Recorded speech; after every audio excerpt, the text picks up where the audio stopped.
A Nanny's Tale. A Cat Returns fanfiction by Yarning Chick. Read for you by the author. Chapter 5 The Nanny. Today, if you wish, Haru said, a little disbelieving that he wasn't even asking about her qualifications. The feline baron beamed even wider and pulled his 3 children in front of him. Then allow me to introduce my children. This is Lillian, my eldest.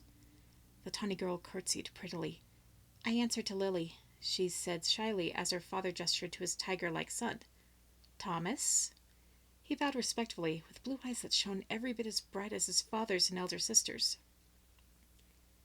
And you've met Eleanor, the baron said dryly as his tinier daughter also curtsied prettily. I like Ellie, she said softly, her alabaster cheeks still tinged a slight pink from embarrassment. Haru looked over the children carefully as she bowed back. Yes, she should be able to get along just fine with these 3.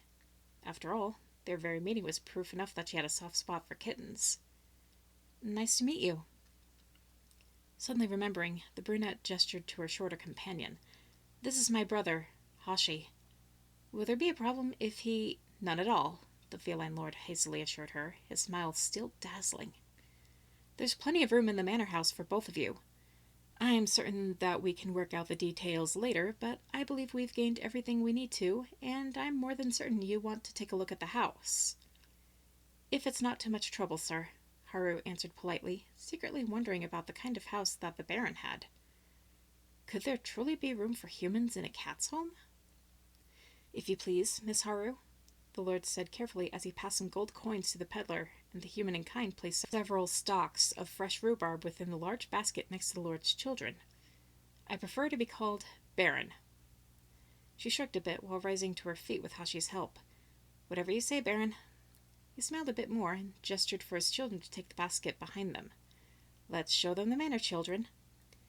Ellie giggled a bit and began pulling on the hem of Haru's long brown skirt. Carefully, the brunette followed, making sure not to accidentally kick the tiny white kitten as her brother walked at her side, smiling a little triumphantly. Was kitten the correct term? Oh well. She smiled a bit and leaned over enough to gently lift the basket from the 2 kittens when they were struggling to lift it, once more silencing her own pains from the rescue. Allow me, she said softly, balancing the basket on one hip. Thomas smiled up at her and bowed once in gratitude. Watched the exchange from the corner of his eye, already pleased. At least he knew she wouldn't push everything onto the kittens. Now for the opposite problem.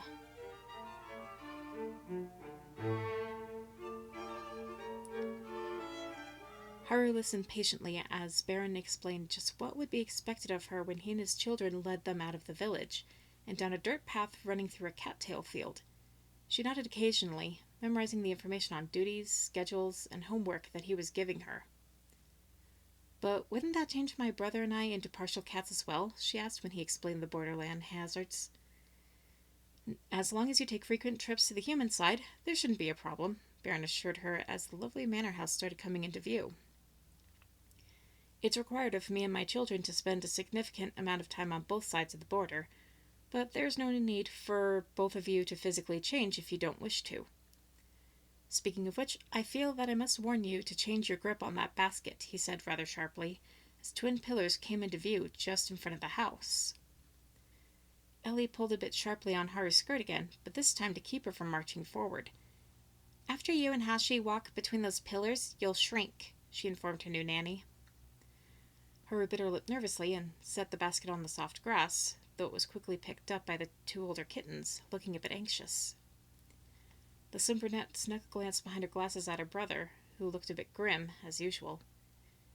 She sighed, knowing how much he wanted her to get this job, but that didn't stop him from grabbing her hand as they walked between the pillars together.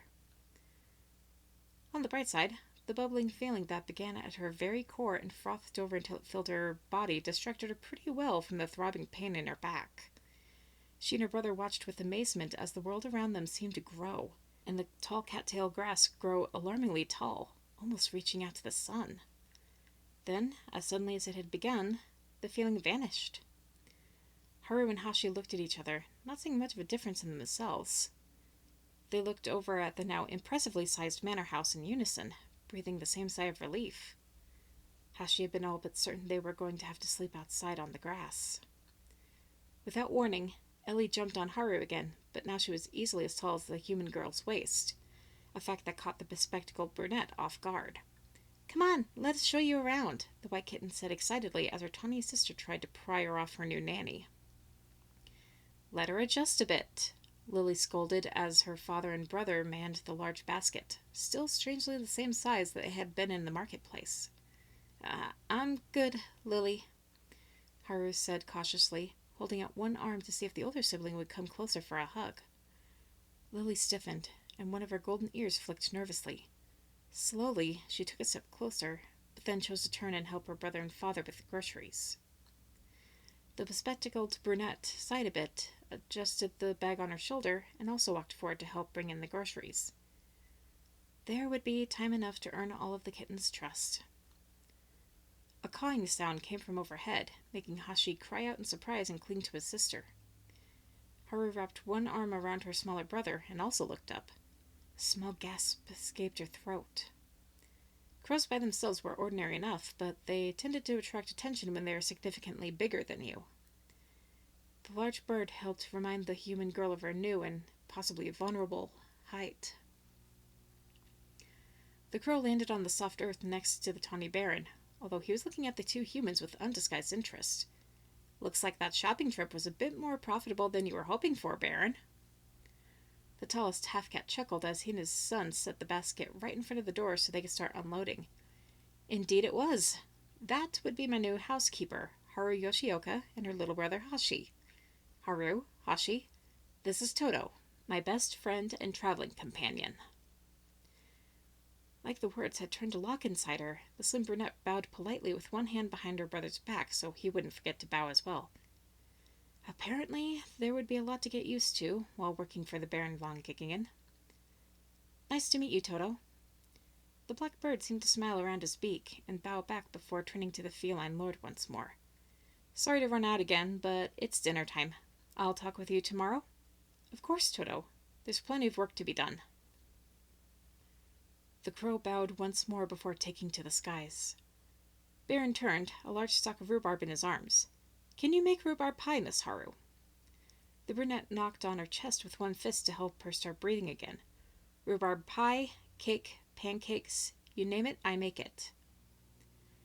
Baron cocked his head at her as she and her brother came forward to help carry the purchases inside the house. "I wasn't aware that rhubarb could be made into a cake. Is it any good?" Hashi jerked around, his eyes horrified. "You've never had it? It's only the best dessert in the world!" As the orange and cream feline carefully studied the young human, the boy flushed and looked downward, gripping the can of milk that he had been carrying to the front door with both hands. "Sorry, sir. I've got a big mouth." "That's quite all right, Hashi," Baron said, slightly amused. "I like it when people tell me what they think. It saves so much trouble." He turned to look at the elder sister, who looked more than a little shocked, though whether it was over her brother's behavior or his casual reaction to it, he couldn't say. "I think the children and I would like to try the cake, if you would be so good as to make it." Her snapped back into reality and bowed respectfully over the rhubarb stalk in her arms. "As you wish."